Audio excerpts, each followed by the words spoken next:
podcast time. Make it so. It's me, Mario. I'm Batman. Strong am I with the Force. Are you telling me that you built a time machine out of a DeLorean? You're a wizard, Harry. And welcome to World War G episode 142. I'm Troy. I'm AJ. Okay. So, I got a question. Well, I was sent a question. You have a question? Oh, okay.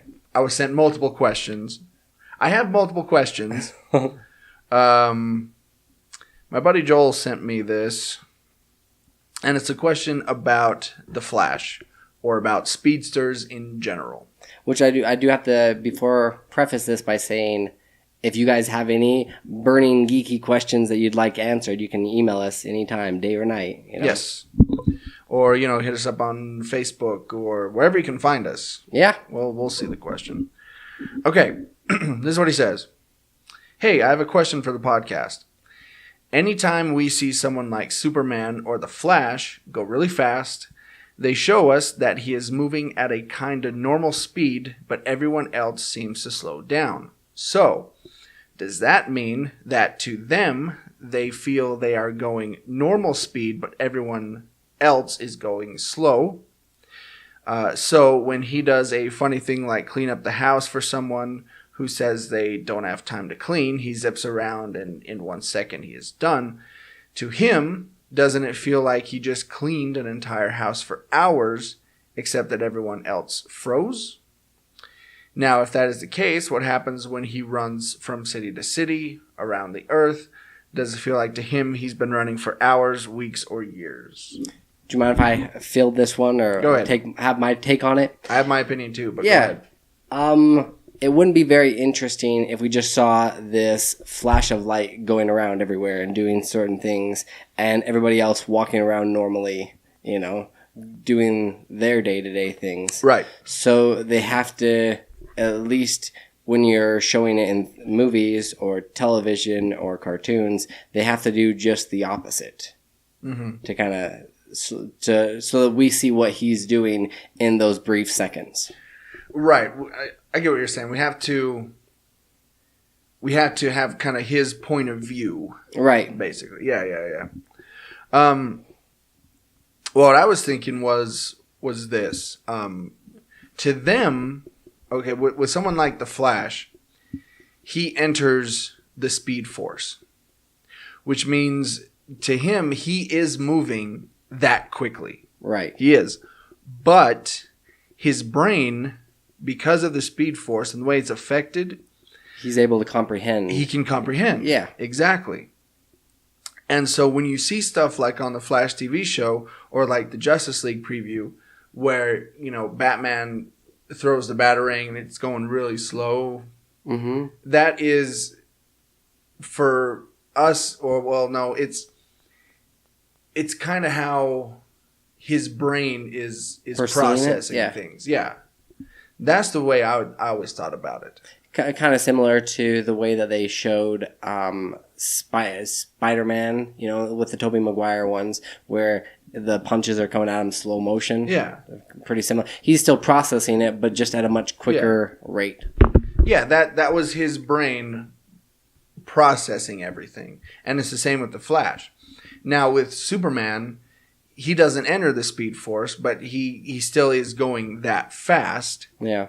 But being invulnerable, obviously it's not going to harm him. Right. That, and to me, it almost feels like Superman is kind of, he's got the high beams on, where he's able to look further, with his vision, he's able to see further into where he's headed, so he can kind of, take it as it comes. And that's a good point, because also his brain is also running at super speed, so he's also able to process it. And he has super reflexes, so that makes sense. Yeah. Okay, well here's another question he sent me. Also, how does Flash move someone out of the way of a speeding bullet without breaking their neck. To be yanked off or be yanked out of the way like that would break them in half.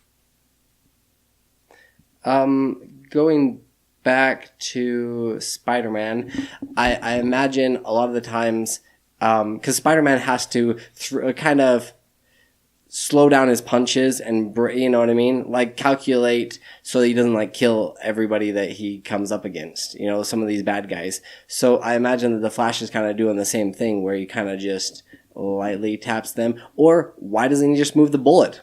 That's true. Right? Rather than even worrying about the person if he's that concerned. But if he did have to move the person, I would imagine that he already, like, okay, you know, is thinking ahead, because he's had time to practice and to use these abilities. So he knows that if he lightly touches something, you know, kind of with the palm of his hand at this, you know, at this speed, that they'll be all right, or they'll land somewhere else. Yeah. And I also think to a normal person, if you're moving at the speed of light, your flesh is going to get ripped off of your face. You know, without some sort of protection. So I think he is moving quickly, not as fast as he could, but he's moving at a rate where the person won't be harmed.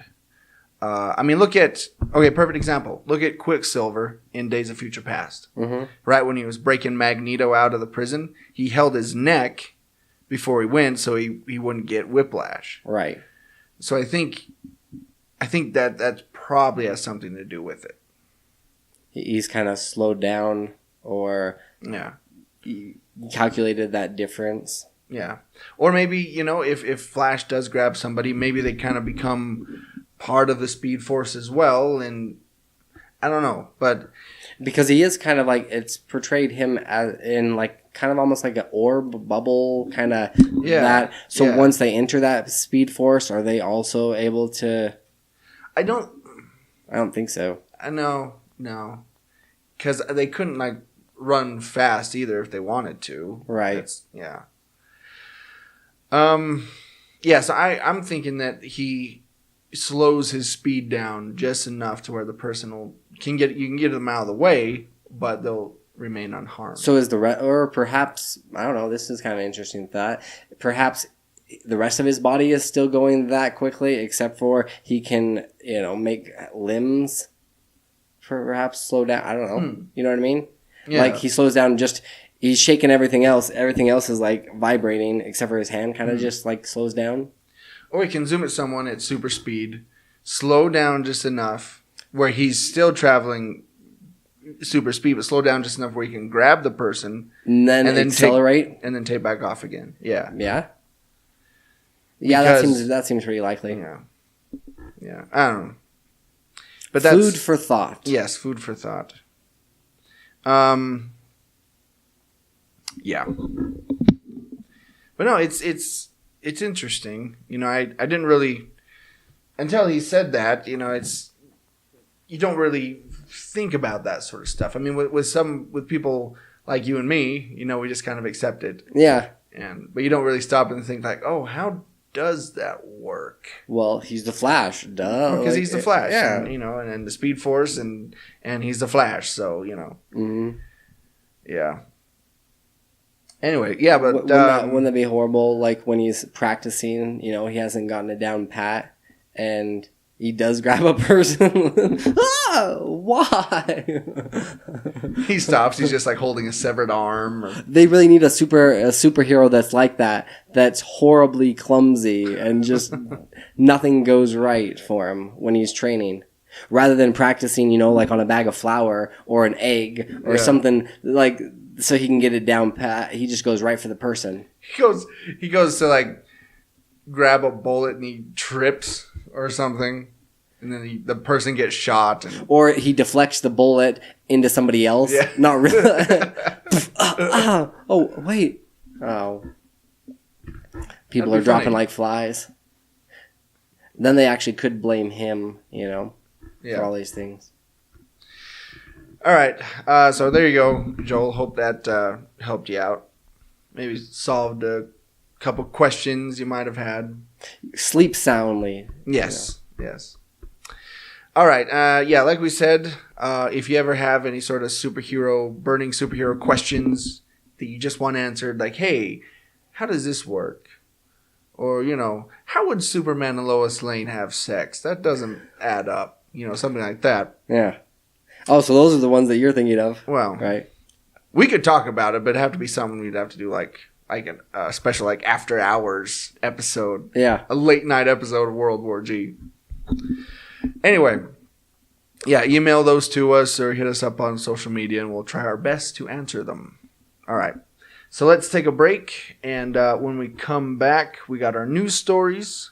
We got Martin Lawrence and Stranger Things, Injustice 2. And Arby's. Ooh. Look forward to that. We'll be right back after this. Thanks, Joy. Hi, everybody. This is Sean Ray. And John Irons. And we're the hosts of Cosmic Potato, the Super Fan Talk podcast. We're a show that has a little bit of everything. Yeah, we talk about movies and TV and cartoons, entertainment news, and every show has a different theme. That's right. We might discuss anything from our favorite bad movies to who would win in a fight between C-3PO and the Tin Man from The Wizard of Oz. Yeah. That was episode 41, a classic. You can download that episode and all of our other episodes on iTunes and Stitcher. We're on Podcast Addict and, of course, on our website, cosmicpotato.com. It's special guests and movie news and geeky nerddom and nerdy geekery and lightsabers and Time Lords and Ninja Turtles all the way down. So check out Cosmic Potato, the Super Fan Talk podcast. And we're back. All right, so I'm afraid I have some very bad news. Say what? Yeah. You didn't even give me the option of good news, bad news? No, it's bad news. I know everybody has been waiting for this on Tinderhooks, but I'm very sorry.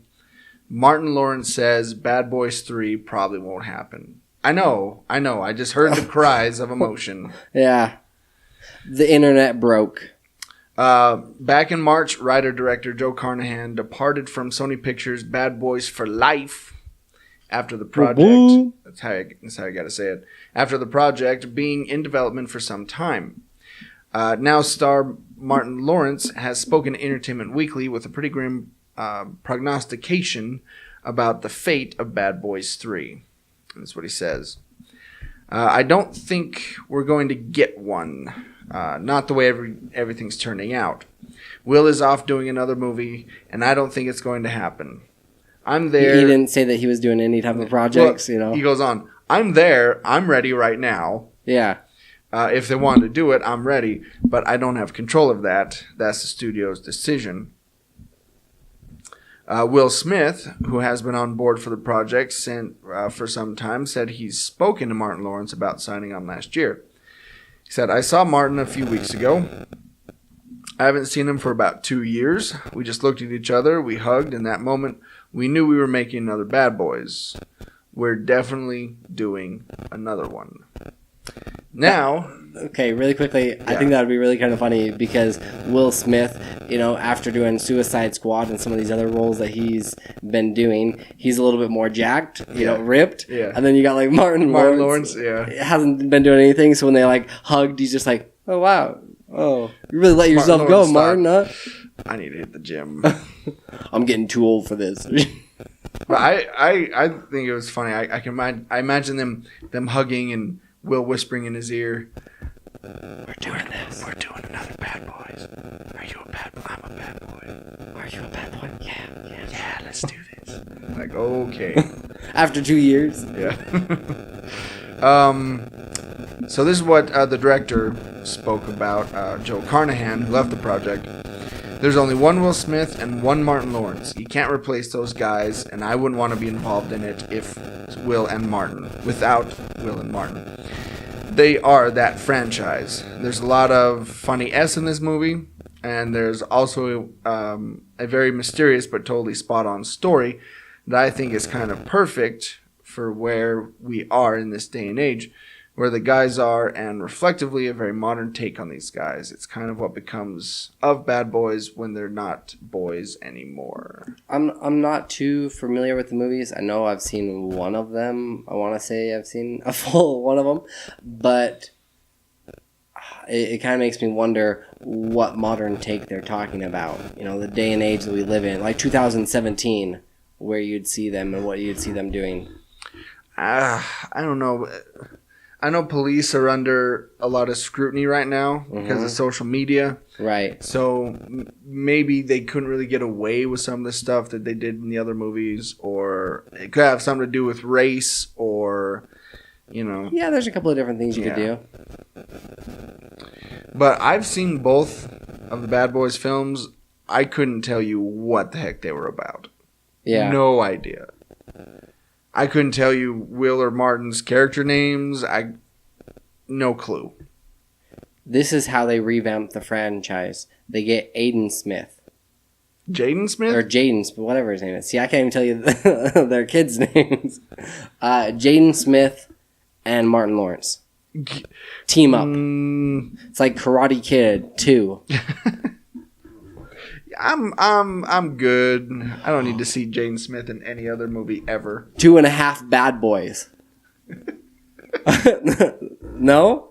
Don't have potential? But you got to have a Will Smith song in the soundtrack. Yes. You know. Oh, and a Will Smith and a Jaden Smith song. I like this.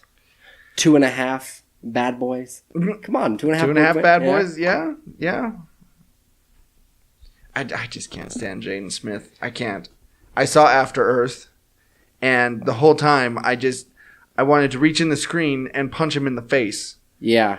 Not for any particular reason, just because of how his face looks. I want to punch it. I couldn't stand the remake of The Karate Kid that they did. Or, I mean, he was all right in Pursuit of Happiness, but that was because he was like a little kid. Yeah, he was like a toddler, so yeah.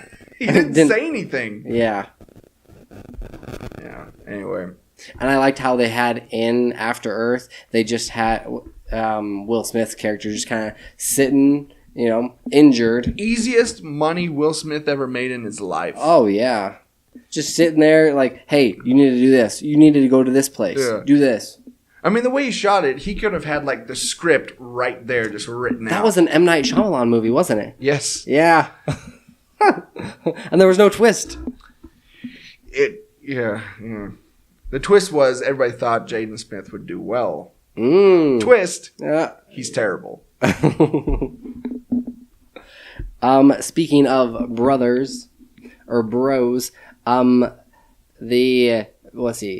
brothers Matthew and Rose Duffer, creators of the Netflix streaming hit series Stranger Things. I've heard of it. Yeah.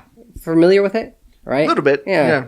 Have done like Game of Thrones, and slapped an expiration date on their popular series.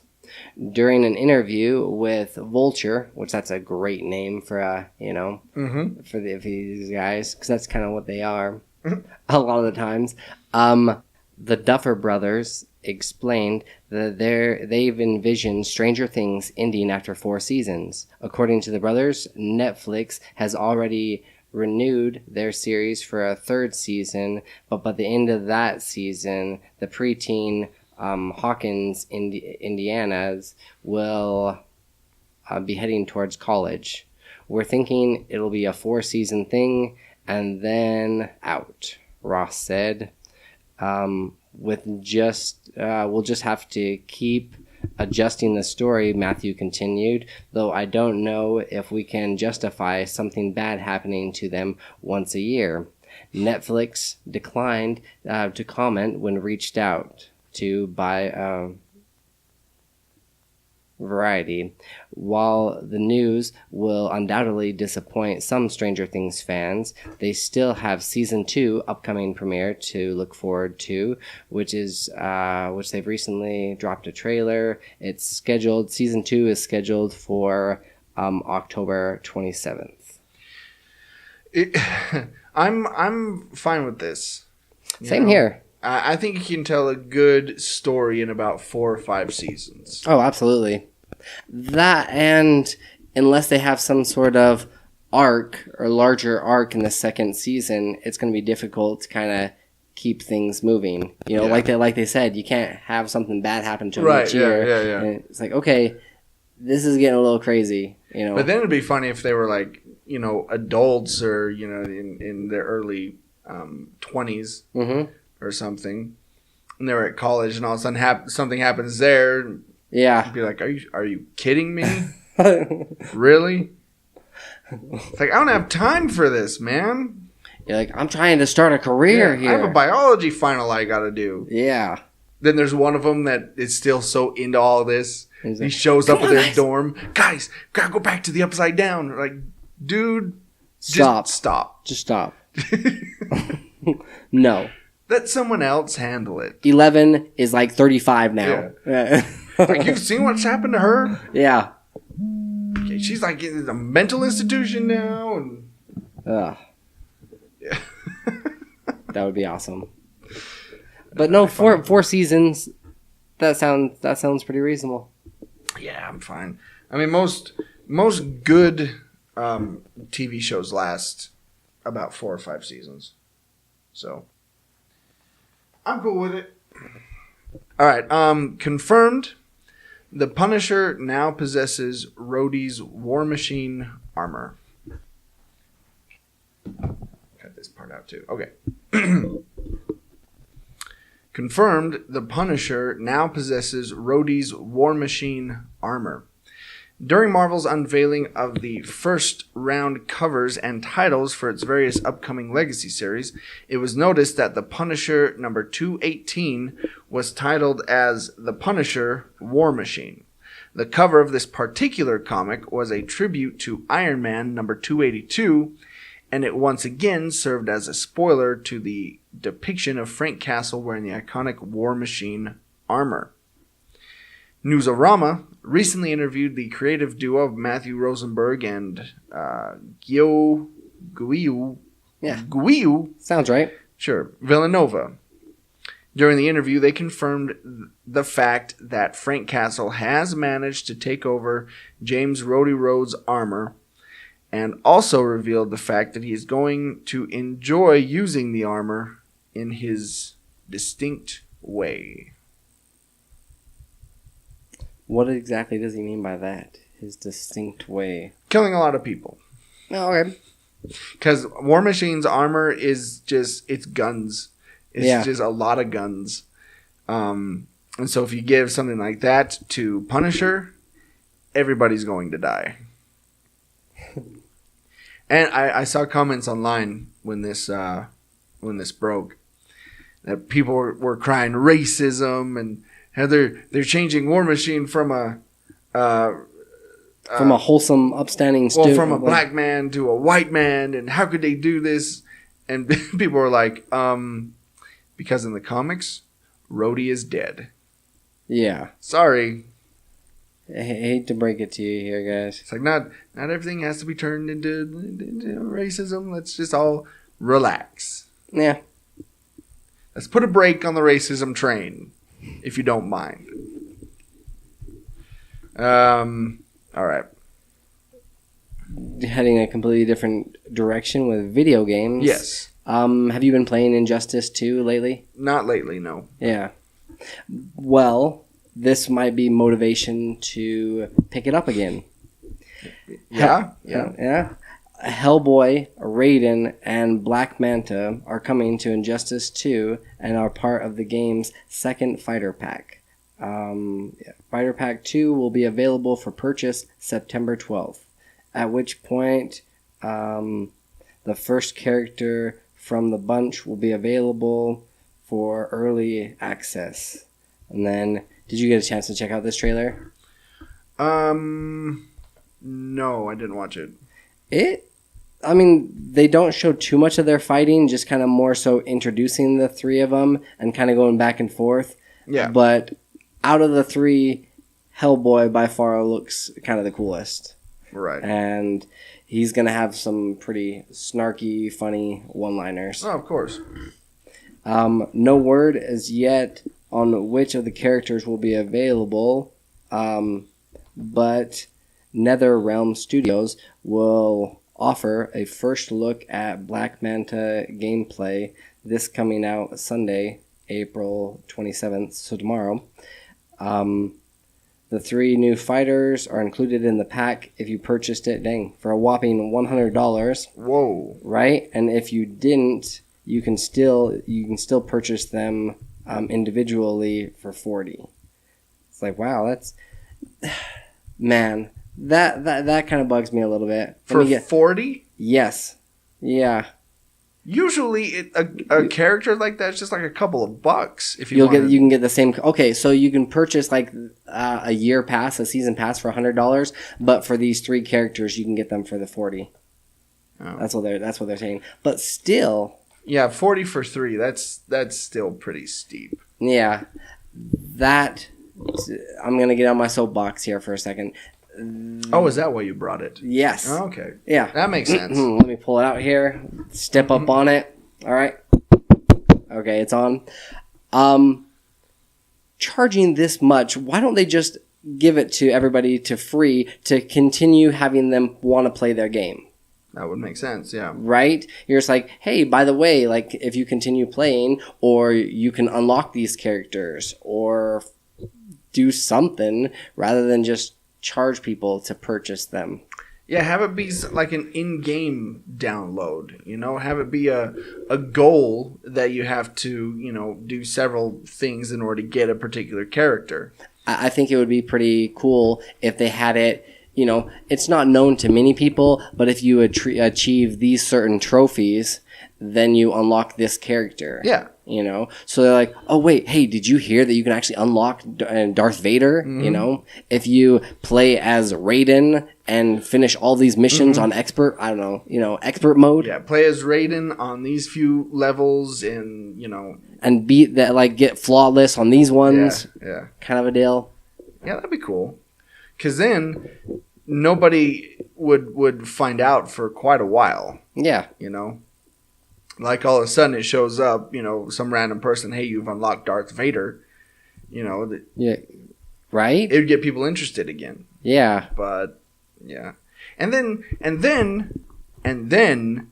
to do the whole season pass thing, which a season pass is supposed to get you the downloads for free after you have it. Mm-hmm. Right?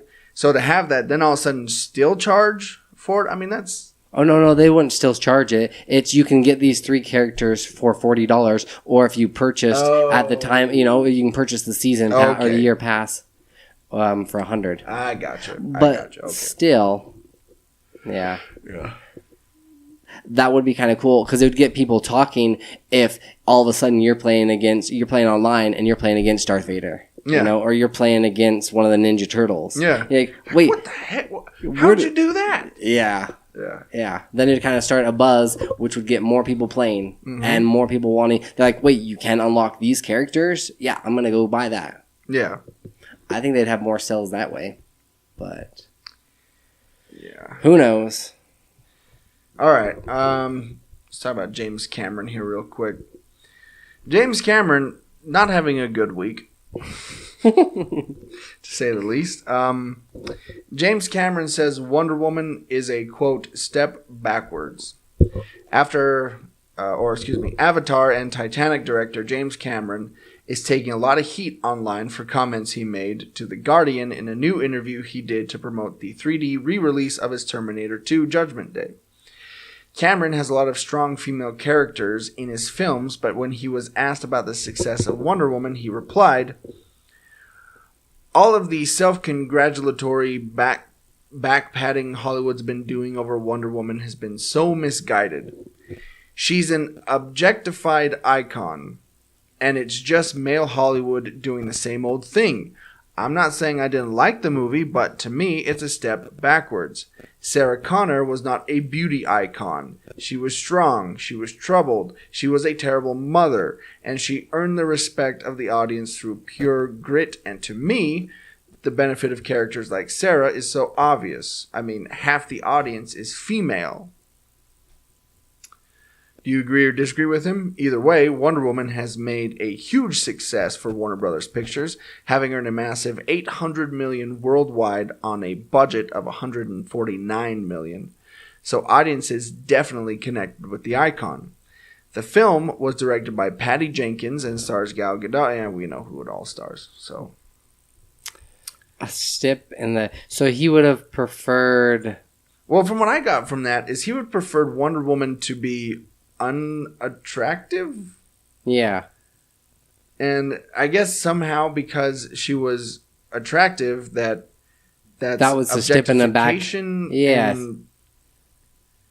I don't know. I mean, Wonder Woman, yes, when she was created as kind of her creator, William Marsden, created her because he was into, BDSM and getting tied up, and he had a wife and a girlfriend, and they all participated in things, and he was kind of a freak. Yeah.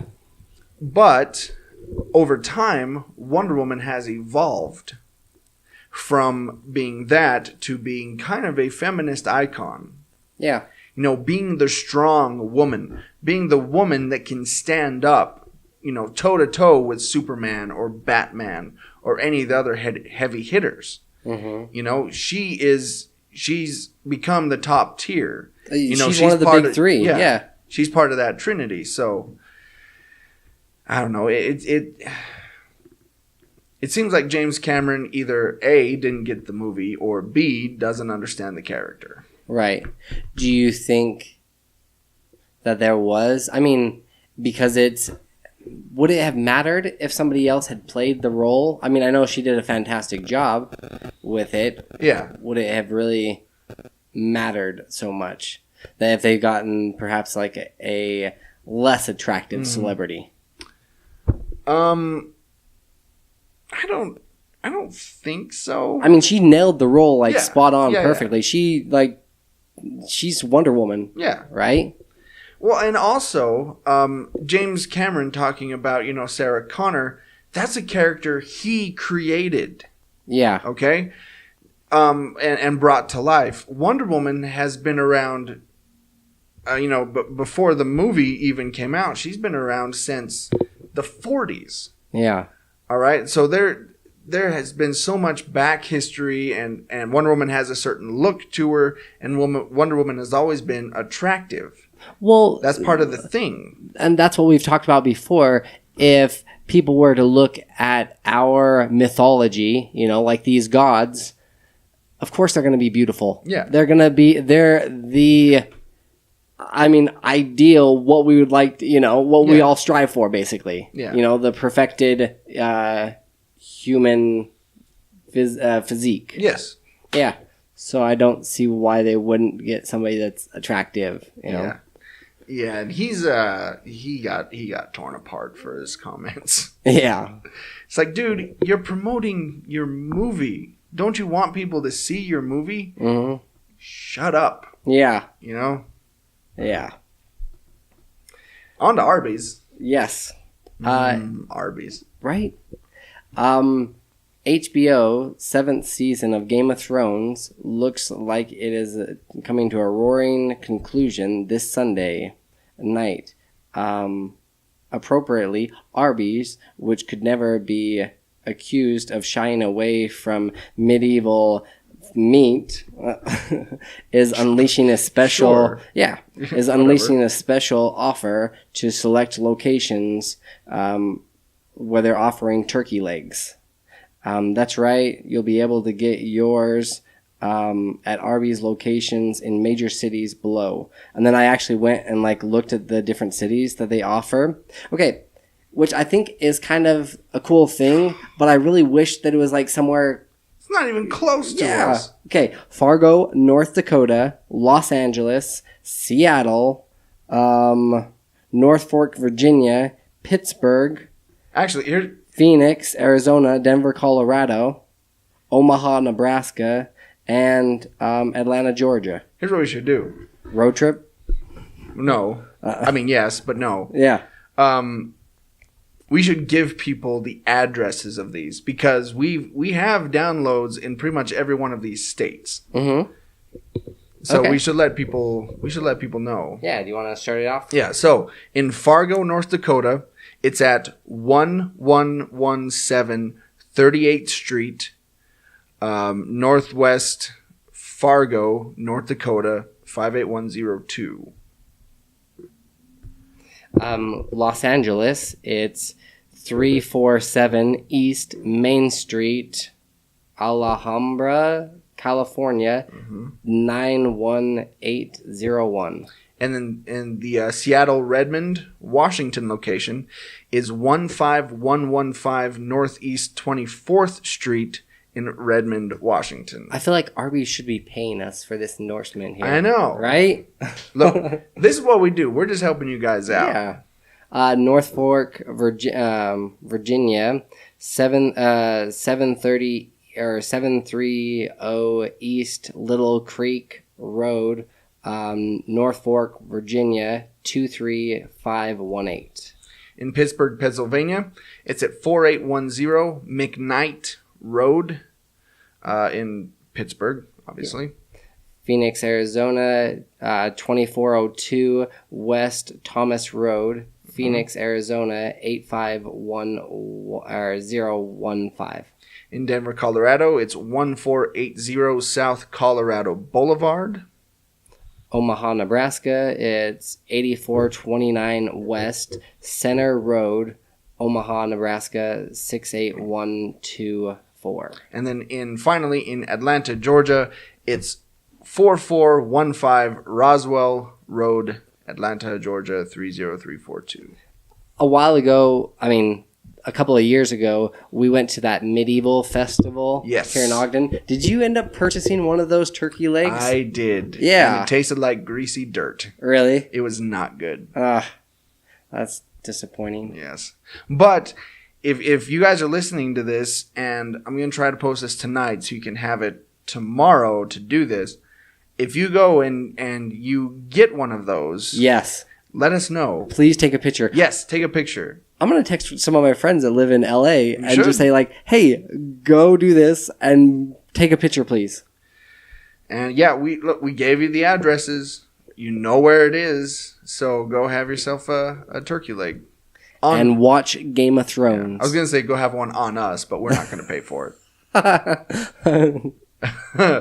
Okay, let's take another break. And then after this, we got a few movies that we've seen that we're going to talk about. So we'll be back right after this. Are you feeling nostalgic about your music listening needs? Do you like the tonal quality that only a record can provide? Then go check out Lavender Vinyl, located at 123 25th Street, Ogden, Utah. Yeah, go talk to Kylie or Blake. They have a large selection of new and used records. They will also buy your old records, maybe the ones that are just sitting up there in the attic, gathering dust. And if you can't find anything, they'll be more than happy to pre-order it for you. Now, you can always find them at lavendervinyl@gmail.com. You can also check out their website, lavendervinyl.com, or give them a call on the phone, like a normal person, at 385-240-0336. Be sure to tell them that World War G sent you. Now back to the episode.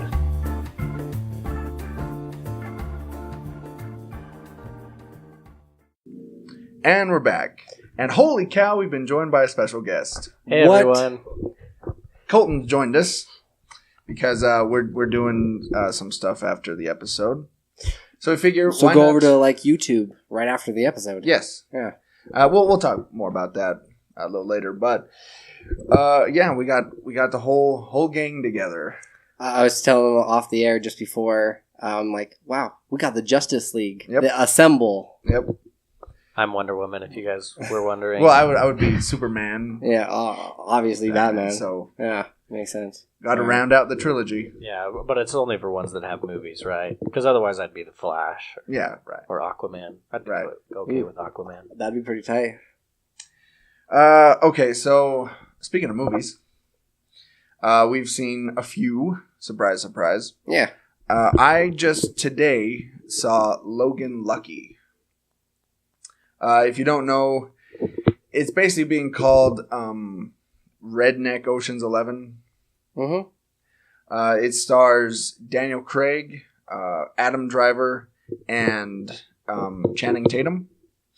And it's been getting really good reviews and kind of underrated. It's one of those movies that just flew under the radar. Yeah.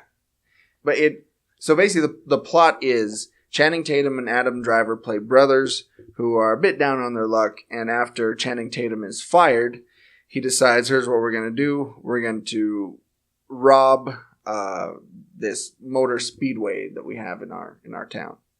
And they're Southern guys. Takes place in Virginia, West Virginia, like North Dakota, I think. Anyway. Some podunk town. Yeah, you know. And it's an interesting movie. And I say that because it's ridiculously clean. There's no... I was thinking about this after I saw it. There's no violence. There's no nudity. There's no swearing. Why did you go? I know, right? That's odd for a Channing Tatum movie too. Kind of boring, yeah, right.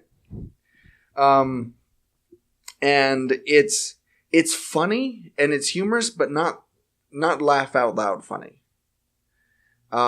It's entertaining, but it's entertaining after the movie and you start thinking about it.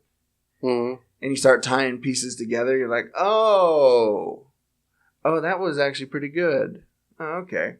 Like, I have to admit. It's one of those slow burning ones. It is. Yeah. And I have to admit that I started to doze off just a couple times in the theater. How are their accents?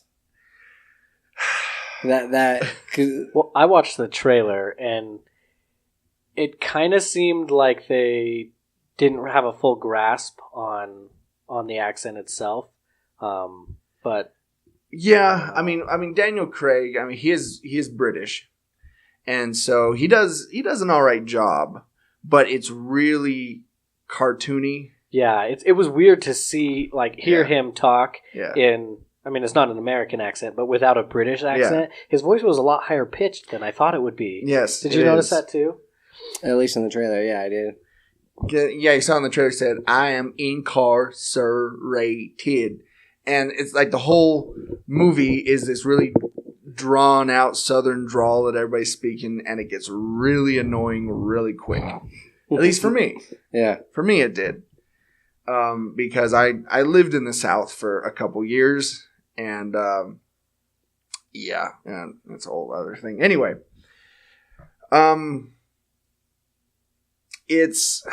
How can I explain this? It reminds, I don't know if it is, but it reminds me of like a Fairley Brothers movie. It's a little off the wall, mm-hmm. a little oddball. Kind of over the top in some ways. A little bit, yeah. But it'll make you think, and it's entertaining, and that's all I'm really looking for in a movie anyway. So I would say it's worth a look. Maybe not so much in theaters. Maybe wait till Netflix or something. But I think it's worth a watch at least once. And out of 5 prosthetic arms, I would give it. I'm probably 2.5. Okay. Honestly. Yeah. Yeah. So you saw a couple. I did. The first one I'd like to talk about is Annabelle Creation. And for the most part, when I go to a movie, I look at the times and see when they're playing, and if it's at 2:00, I'm like, I can show up about 2:15, and I'll miss the other trailers because I've already seen all of the trailers that I want to see on YouTube. Yeah. You know, the modern day that we live in, we don't really need to. But this one was actually one that I was told to go beforehand and to watch the trailers. And what they did something kind of different. They actually had Stephen King come on and kind of introduce that he was doing a new adaptation of it. And then they showed, it wasn't a trailer, it was a clip from the movie. Really? They just showed, before Annabelle, and then it started into the movie. How long was the clip? It was about a good 2 minutes, I would say. Yeah, I mean, it was that kind of iconic scene where you see the clown in the storm drain. So it was like the boat scene. Correct, yeah. But it was a little bit longer, and it was kind of unsettling just because, like, he's just like, come on, go ahead, take the boat. And this little kid's just, like, reaching there. I'm like, dude, don't do it. Yeah. And without giving too much away, it was kind of cool that they did something kind of different than show a normal trailer.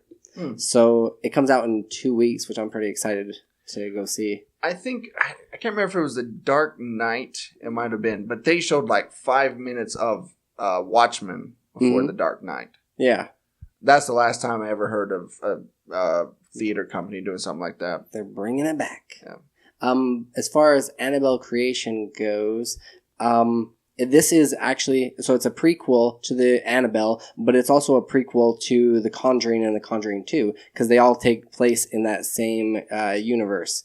And about this, like, actual Raggedy Ann looking, well, in this, they've changed it to look creepier. Yeah. But, this one, it starts off kind of showing how Annabelle was created and for what purpose, and then it flash forwards to where this elderly couple that lost their daughter, they decide to take in this group of orphans, like these girls, I don't know, that they didn't have a place to stay, and they had a father as well as a, like, pastor kind of father, and as well as a nun that was with them. But there was about 6 or 7 of them that decided to live at this place.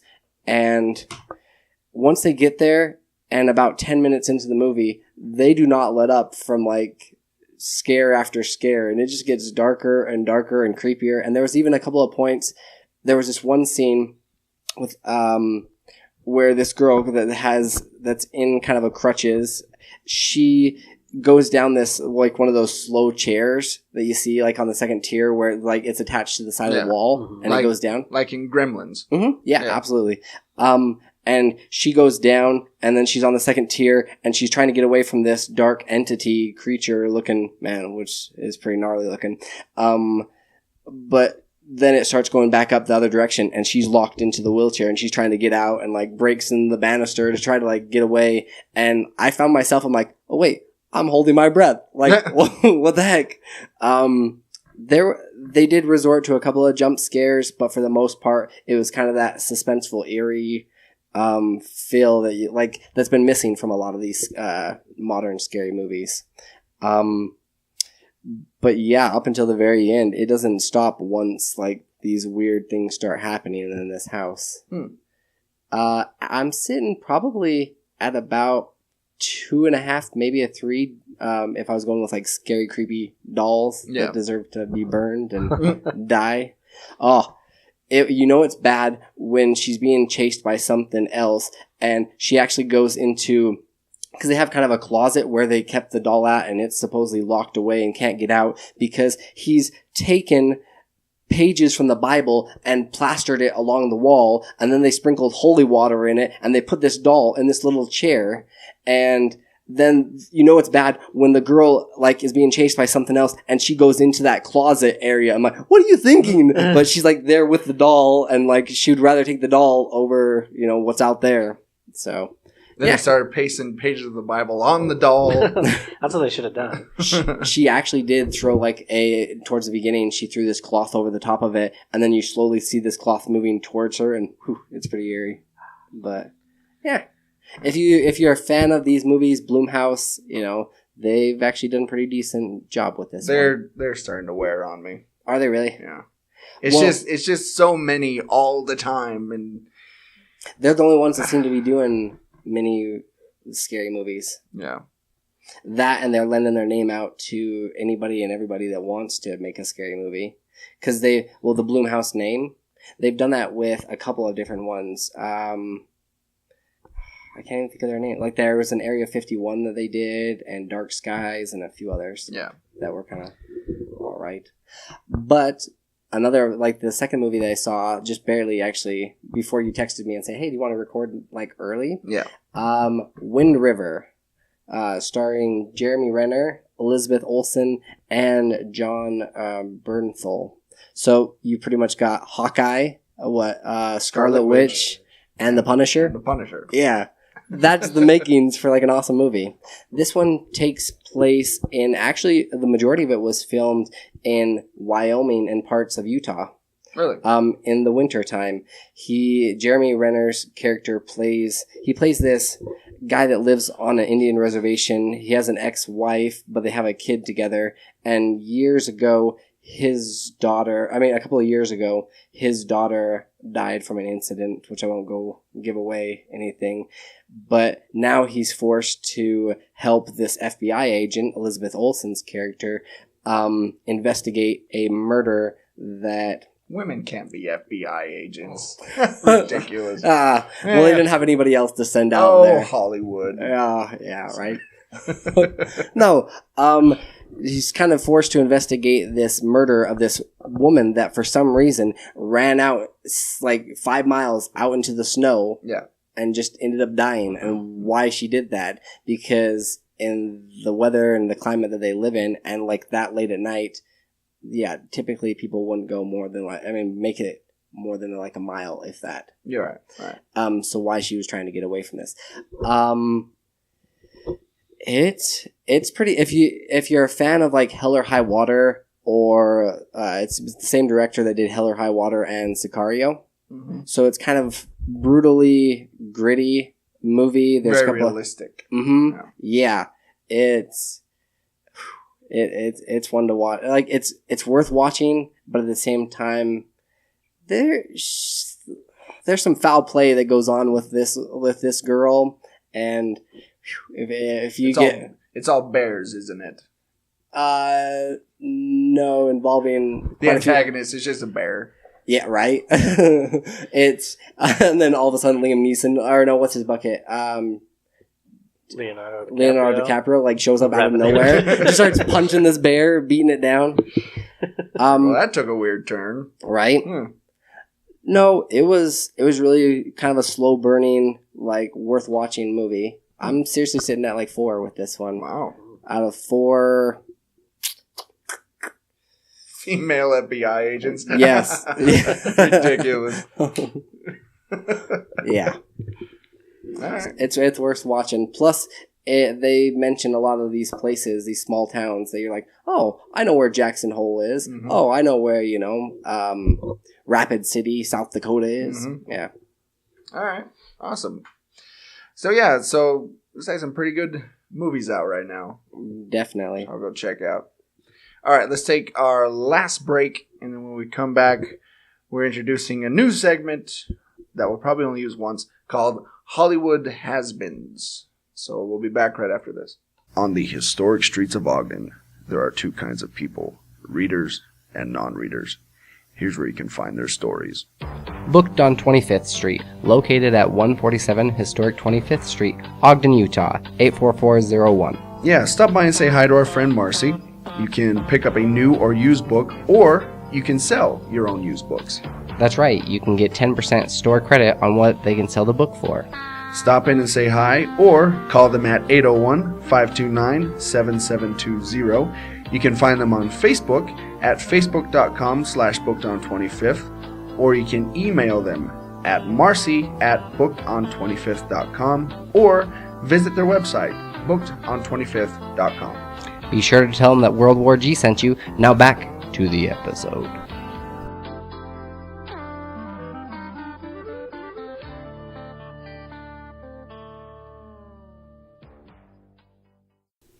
And we're back. Okay, so yeah, we're introducing a new segment that we're only going to probably ever do once. It's called Hollywood Has-Beens. Which, it did take us like 10 minutes to come up with this name. It did, yeah. We had quite the brainstorming session there. It was awesome. So basically, here's what we're going to do, is we found 5 actors and actresses or musicians. I don't know who you have. Oh, they're all actors and actresses. Okay, same with mine. Yeah. Who were really famous at one point, but all of a sudden just kind of dropped off the face of the earth. So I'll go first. And the first one I'm going to talk about is Johnathan Taylor Thomas. Now, for 90s kids, particularly 90s girls, this was like the kid. He was a pretty heartthrob for them. I mean, he started on Home Improvement for years, and then he left that and did The Lion King. Yeah, he was Simba, young Simba in The Lion King. Man of the House. Man of the House, yep. He did quite a few movies. I'll Be Home for Christmas. Tom and Huck. Yeah. Yeah, that was a good movie. Yeah. And then all of a sudden, he just kind of disappeared. And apparently what happened is after he left Home Improvement, he went and did focus on his education. In 2000, Thomas graduated with honors from Chaminade.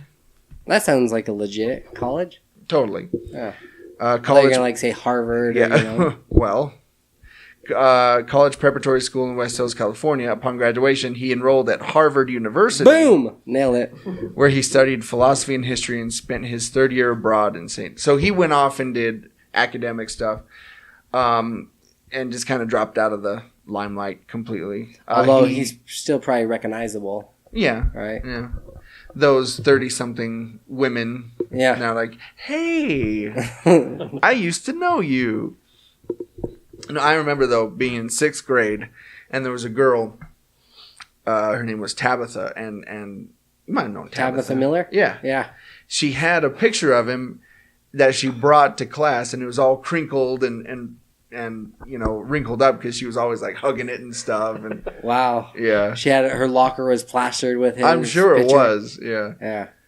But recently, though, he has appeared in a couple of things. He was on Tim Allen's TV show.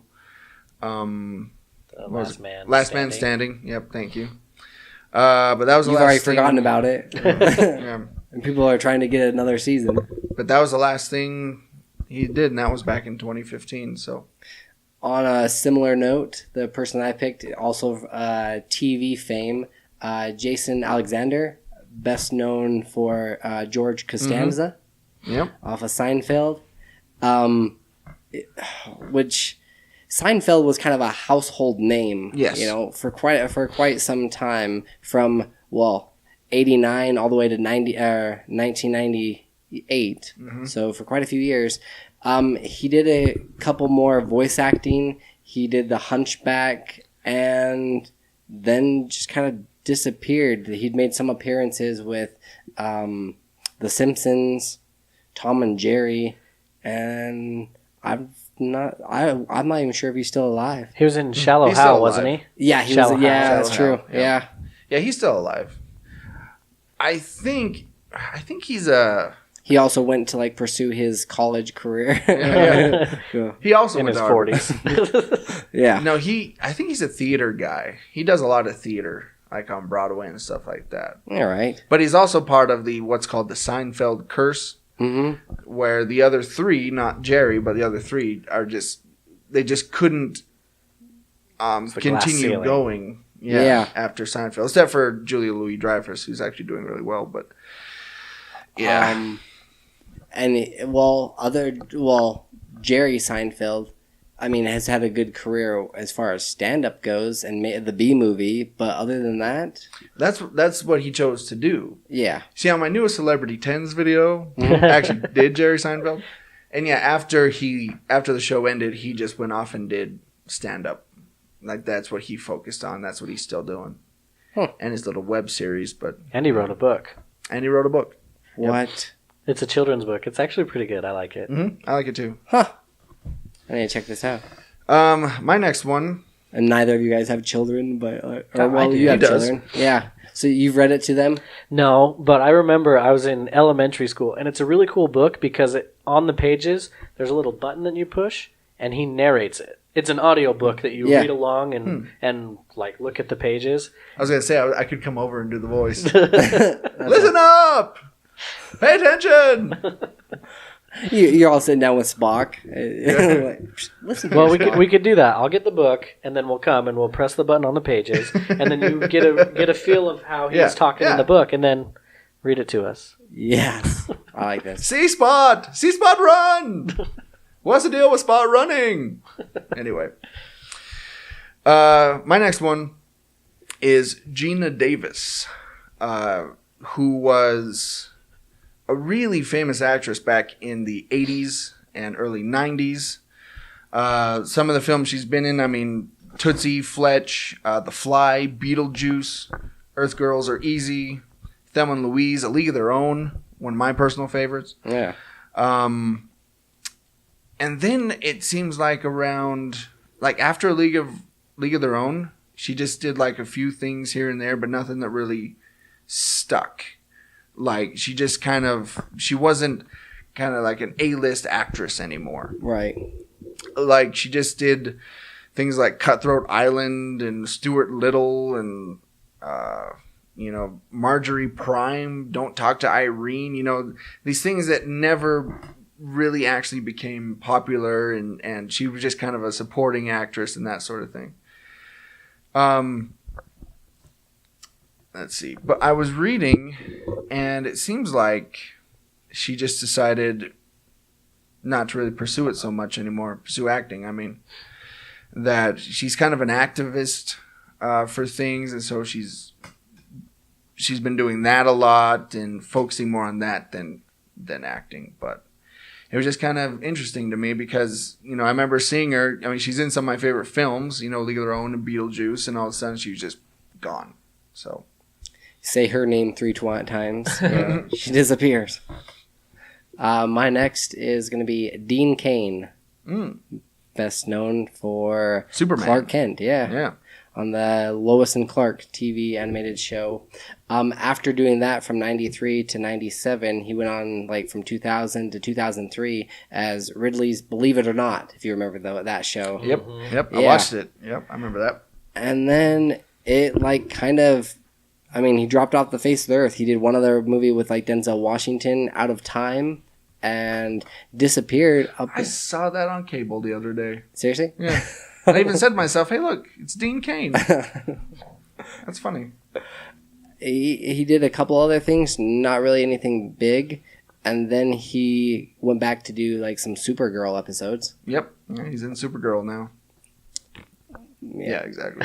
Yeah. Fart noise. Yeah. He was also in Rat Race. He had a very brief appearance in Rat Race. Really? Yeah. That was a good one. I didn't even think about him. My next one is Rick Moranis. Now, if 80s films, Rick Moranis. He was of course, known for Ghostbusters, Strange Brew. He was in Little Shop of Horrors. He was in Spaceballs. He was Dark Helmet in Spaceballs. He was in Honey, I Shrunk the Kids. Yeah. 1, 2, and 3. And then, he was also in Flintstones. That's right. He was Barney in the live-action Flintstones. I forgot about that. I tried to forget about that whole movie. Well, yeah, that's yeah.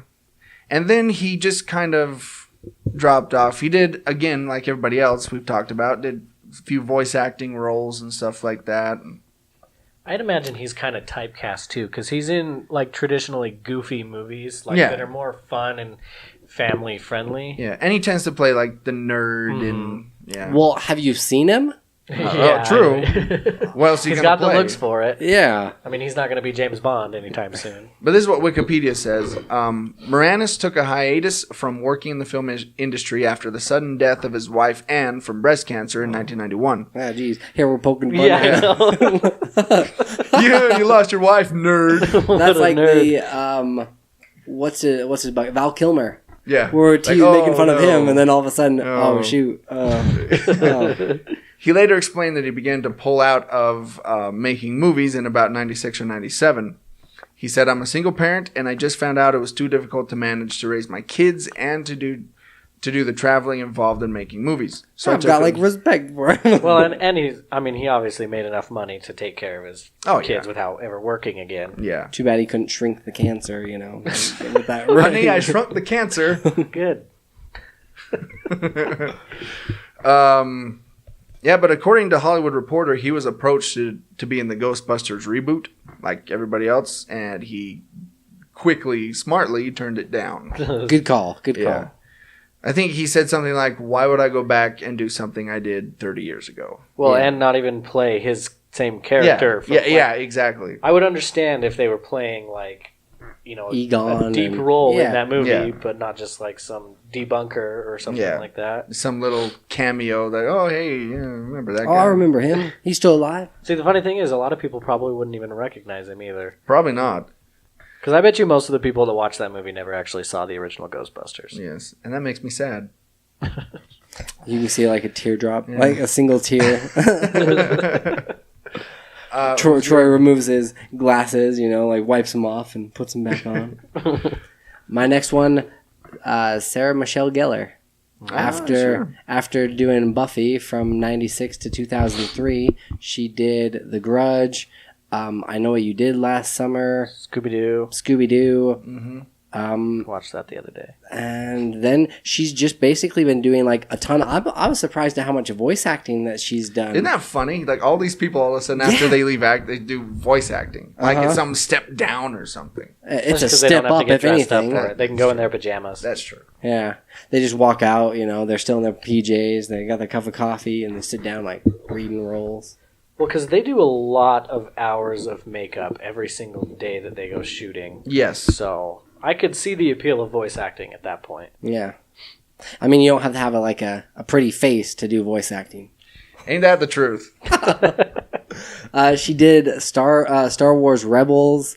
She was also done a ton of Robot Chicken. Well, Simpsons. her husband, Freddie Prinze Jr., is in Star Wars Rebels. Oh yeah, So it makes sense. it does. They got the She was carpool. one of the 7 sisters. If that rings true, or are you? Yeah, okay. I've just barely started watching it. I'm only in the first season. It's pretty good. But because I like it it. goes off. I'm also watching the Clone Wars Oh yeah, because that's leaving like Netflix in September. that's really good too. Yeah. Yeah. Although there seems to be no rhyme or reason to these episodes, because I was looking at it and I'm like, okay, there's a couple of episodes I'm watching that go predate these other ones that were the original ones, and they're just jumping around with it. So there is actually online, like with everything, there's a whole list of the order that you should actually probably watch them in, which is kind of. Oh, she also did American Dad, The Simpsons, and a few other roles. But yeah, I haven't seen her for a long time. It's kind of funny. Like all those those 90s girls that were in like those teen movies and everything have all just kind of dropped off. Mm-hmm. Like all those that were in the horror ones, the I Know What You Did Last Summer, Scream. Yeah.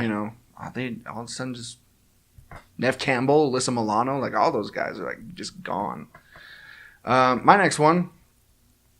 Gene Hackman. Of course, Gene Hackman, a very prolific actor. He was acting from 1956 to 2004, where he just decided to retire. That was it. Sean Connery. Mm-hmm. No other reason than that. He was done with it, and he just quietly retired.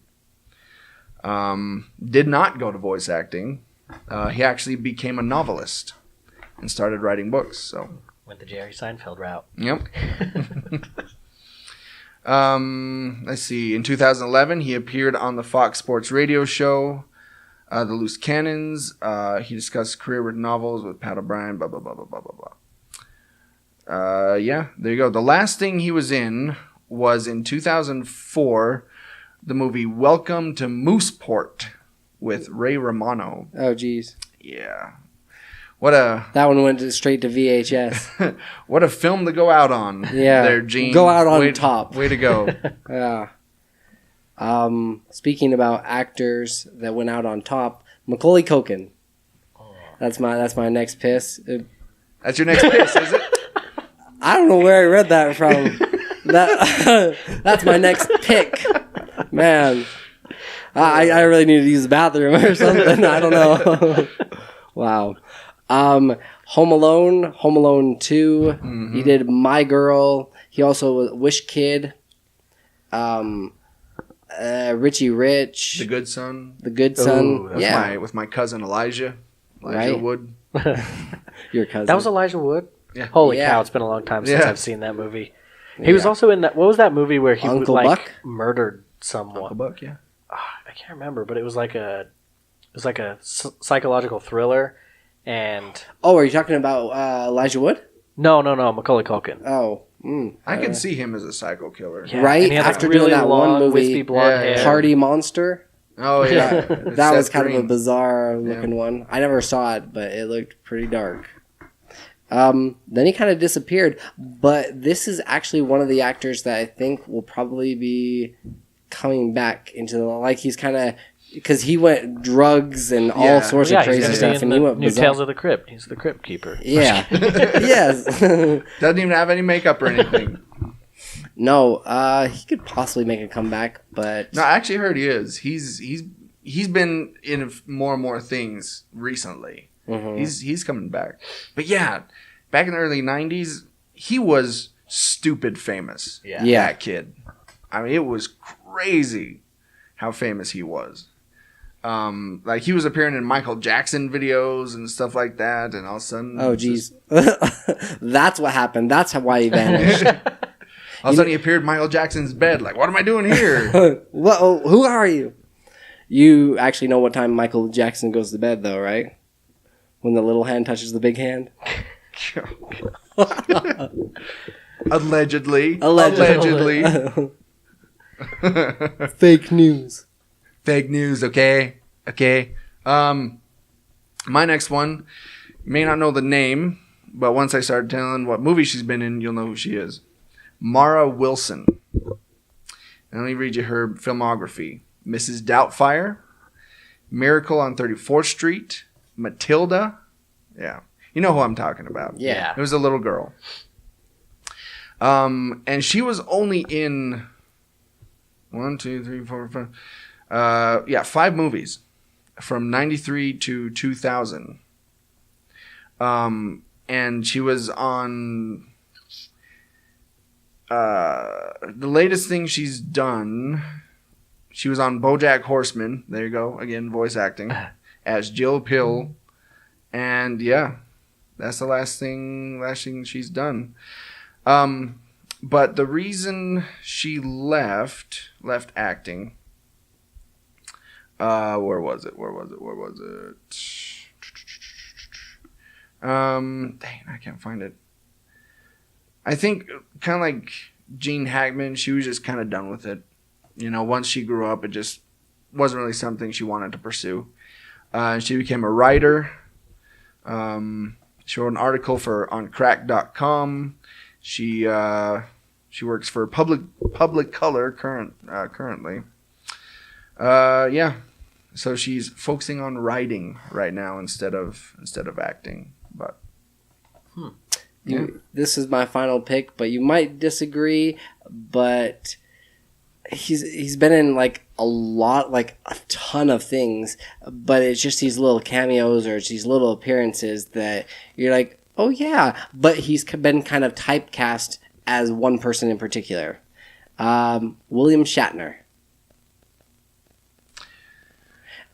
I would disagree. Right? I would make Really? your case. Okay. But I would disagree. After being Captain Kirk for quite some years, he's been kind of typecast as that. He has done a ton of other... I was looking at his filmography, and for the most part, it's been television that he's been in.